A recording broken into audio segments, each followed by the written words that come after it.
जय भारत दोस्तों। Bharat versus Australia टी20 मैचों की सीरीज का पहला मैच और भारत ने टॉस जीतकर पहले फील्डिंग करने का डिसीजन लिया और ऑस्ट्रेलियाई जोड़ी स्टीव स्मिथ और शॉर्ट ने मिलकर अच्छी शुरुआत दी, तेज शुरुआत दी ऑस्ट्रेलिया को। ताकि रवि बिश्नोई से एक कैच भी ड्रॉप हुआ अपनी ही बॉल पर स्टीव स्मिथ का, लेकिन उसके बाद उसी ओवर में उसने शॉट को क्लीन बोल्ड कर दिया और भारत को मिल गई पहली सफलता। उसके बाद मैदान पर इंग्लिश आए स्टीव स्मिथ का साथ देने के लिए और उन्होंने यह साथ बखूबी दिया भी।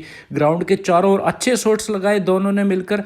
हालांकि इस बीच एक रन आउट का चांस और मिस कर दिया जब थ्रो फेंके प्रसिद्ध कृष्णा ने और रवि बिश्नोई से फिर से एक बॉल मिस होगी और स्टीव स्मिथ आउट होते थे। रवि बिश्नोई जल्दी स्टंप्स पर बॉल मारने के चक्कर में वो उनके हाथ में वो बॉल आई ही नहीं और स्टीव स्मिथ फिर से बच गए। और उसके बाद स्टीव स्मिथ और इंग्लिश ने मिलकर क्या शानदार बैटिंग की। खासकर इंग्लिश को मैं कहूँगा उन्होंने बहुत तेज गति से रन बनाए और सिर्फ 47 गेंदों में अपना शतक कंप्लीट कर लिया। और क्या छक्के क्या चौके। भारतीय बॉलरों को समझ में नहीं आ रहा था कि बॉल डाले तो आखिर कहाँ डाले, क्योंकि जिस भी दिशा में बॉल डाल रहे थे तभी वहाँ पे छक्के चौके लग रहे थे। उसके बाद स्टीव स्मिथ ने भी अपने 52 रन बनाए 40 गेंदों में, उन्होंने भी अपना अर्धशतक कंप्लीट किया। लेकिन उसके बाद एक चिकी शॉट खेलने के चक्कर में वो गिर गए और गिरने के बाद वो रन आउट हो गए, क्योंकि दूसरे स्टैंड पर वो पहुंच नहीं पाए और 52 रन बनाकर 41 गेंदों में वो आउट हो गए।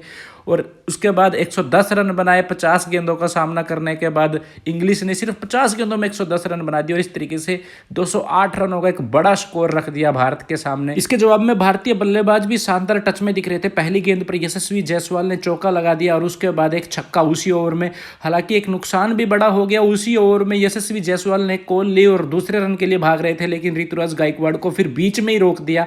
और ऋतुराज गायकवाड़ की उसमें गलती नहीं थी, यशस्वी जायसवाल की वो कॉल थी और ऋतुराज गायकवाड़ बिना कोई गेंद खेले आउट हो गए। और फिर उसके बाद यशस्वी जायसवाल भी एक बड़ा शॉट लगाने के चक्कर में सीधा कैच दे बैठे स्टीव स्मिथ के हाथों में और इस तरीके से वो भी आउट हो गए। हालांकि सिर्फ 8 गेंदों में 21 रन की पारी जरूर खेली, शानदार पारी थी, एक नींव जरूर रख दी थी उन्होंने, लेकिन भारत की जीत के लिए काफी नहीं थे। खैर उसके बाद आए 360 degree man the sky Surya Kumar Yadav, और जिस चीज के लिए इनको जाना जाता है इन्होंने उसी तरीके से 360 डिग्री कुछ शानदार शॉट खेले।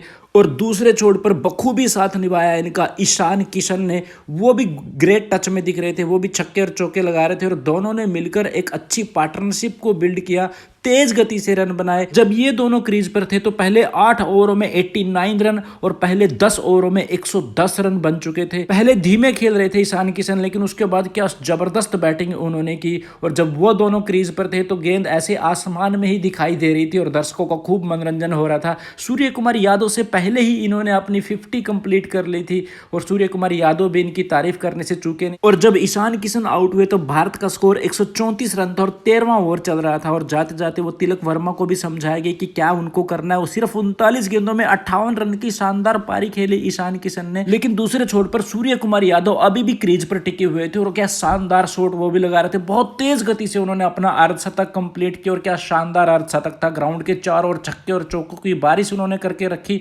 हालांकि तिलक वर्मा कुछ खास नहीं कर पाए, सिर्फ 12 रन बनाए 10 गेंदों का सामना करने के बाद। उसके बाद रिंकू सिंह आए मैदान पर और उन्होंने मिलकर सूर्य कुमार के साथ एक बड़ी पार्टनरशिप को बिल्ड किया, तेज गति से रन बनाए। और इससे पहले कि सूर्य कुमार यादव आउट होते वो 80 रन बना चुके थे। सिर्फ 42 गेंदों का उन्होंने सामना किया। अंतिम 6 गेंदों में भारत को जीत के लिए चाहिए थे 7 रन। पहली ही गेंद पर रिंकू सिंह ने शानदार चौका लगाया और अगली बॉल पर सिंगल लिया और उसके बाद अक्षर पटेल कैच आउट हो गया, अनफॉर्चुनेट कैच आउट हो गया जब भारत को 2 रन चाहिए थे 4 गेंदों में। और इनके आउट होने के बाद अब मैच फंस चुका था, क्योंकि अब 2 रन चाहिए 3 गेंदों में। लेकिन दूसरे छोर पर रवि बिश्नोई, बॉल उन्होंने खेली, वो बॉल को बल्ले से संपर्क नहीं करा पाए, लेकिन रिंकू सिंह रन लेने के लिए दौड़ पड़े। दूसरे छोर पर रवि बिश्नोई पहुंच नहीं पाए और वो रन आउट हो गए। लेकिन भारत के लिए अच्छी बात क्या थी कि रिंकू सिंह अब क्रीज पर थे और दूसरे छोर पर थे अर्शदीप सिंह। रिंकू सिंह ने जैसे ही शॉट खेलकर 2 रन लेने के लिए दौड़े, लेकिन दूसरे रन लेते हुए अर्शदीप सिंह रन आउट हो गए और अब एक बॉल पर 1 रन चाहिए था भारत को जीत के लिए। लेकिन भारत के लिए राहत की बात क्या थी कि दूसरे छोर पर रिंकू सिंह क्रीज पर खड़े हुए थे और उन्होंने उस अंतिम बॉल पर क्या शानदार 6 लगाया और जीत भारत की झोली में डाल दी। हालांकि उनके 6 लगाने के बाद वो बॉल नो बॉल करार दी गई। उन्होंने 28 रन जरूर बनाए सिर्फ 13 गेंदों में, लेकिन वो 28 रन उनका छक्का काउंट नहीं होता, तो 22 रन बनाए उन्होंने सिर्फ 13 गेंदों में और इस तरीके से भारत यह मैच जीत गया और जीत के अंत में हीरो रहे Rinku Singh. So wish you all the best. Thank you so very much.